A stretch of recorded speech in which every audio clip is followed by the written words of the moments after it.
ఇప్పుడు మనం fish fry తయారు చేయడం చూద్దాం. టేస్టీగా క్రిస్పీగా చాలా బాగుంటుంది. ఎంత బాగుంటుందంటే ఈ క్రిస్పీ ఫిష్ ఫ్రై మీకందరికీ తప్పకుండా నచ్చుతుంది. ఇక్కడ నేను 1 kg ఫిష్ తీసుకున్నాను. పసుపు ఉప్పు వేసి బాగా కడిగి పక్కన పెట్టుకోవాలి. మసాలా ప్రిపేర్ చేసుకుందాము. ఒక బౌల్లో 2 టీ స్పూన్స్ కారం పొడి, అంటే మీ కారాన్ని బట్టి ఎక్కువ తక్కువ వేసుకోవచ్చు. 1.5 టీ స్పూన్ లేదా టేస్ట్కి తగినంత సాల్ట్ వేసుకోవాలి. 1/2 టీ స్పూన్ పసుపు, 1 టీ స్పూన్ ధనియాల పొడి, 1/2 టీ స్పూన్ జీలకర్ర పొడి, 1/2 టీ స్పూన్ గరం మసాలా పొడి, 1 టీ స్పూన్ అల్లం వెల్లుల్లి పేస్ట్, 1 టేబుల్ స్పూన్ నిమ్మరసం వేసుకొని కలుపుకోవాలి. కొన్ని వాటర్ వేసుకుంటూ పేస్ట్లా తయారు చేసుకోవాలి. మరీ ఎక్కువ వాటర్ వేసుకోవద్దు. ఈ మసాలా పల్చగా అవుతే ముక్కలకి పట్టదు. ఇలా మొత్తం అంతా మిక్స్ చేసుకున్న తర్వాత ఈ మసాలాని ఒక్కొక్క ముక్కకి బాగా పట్టించాలి.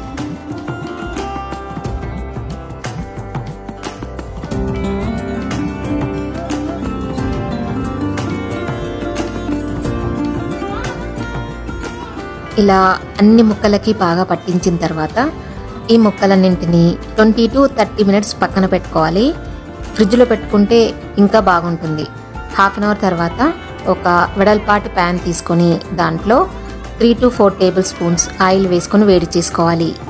ఈలోపు కార్న్ఫ్లోర్ మిక్చర్ ప్రిపేర్ చేసుకుందాము.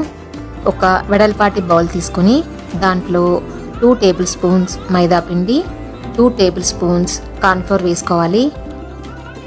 1/2 teaspoon salt, 1/2 teaspoon pepper powder వేసుకోవాలి. బాగా మిక్స్ చేసుకుని కొన్ని వాటర్ పోసుకుంటూ పల్చగా కలుపుకోవాలి. మరీ గట్టిగా కానీ మరీ పల్చగా కానీ కలుపుకోకూడదు. ఇదిగోండి ఈ కన్సిస్టెన్సీలో కలుపుకోవాలి. అంటే మనం ఫిష్ ముక్కకి పట్టుకునేలాగా ఉండాలి.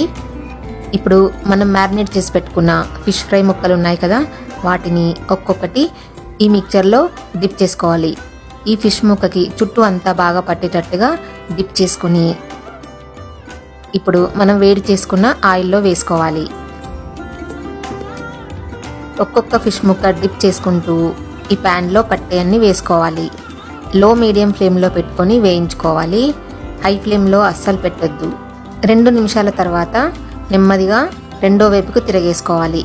జాగ్రత్తగా తిరగేసుకోవాలి, లేదంటే ఫిష్ ముక్కలు విరిగిపోయే ఛాన్స్ ఉంది. కనిపిస్తుంది కదా, ఇలాగా జాగ్రత్తగా తిరిగేసుకోవాలి. చూడండి, మసాలా ఎక్కడ ఆయిల్లో పడలేదు. అంటే మనం పిండిలో డిప్ చేసుకున్నాం కదా, ముక్కకున్న మసాలా అంతా ఆయిల్లో పడదు. ముక్కలు కూడా చాలా క్రిస్పీగా టేస్టీగా చాలా బాగుంటాయి. 2-3 నిమిషాల తర్వాత నెమ్మదిగా మళ్ళీ తిరగేసుకోవాలి. ముక్కలన్నీ క్రిస్పీగా అయ్యే వరకు కొంచెం టైం పడుతుంది.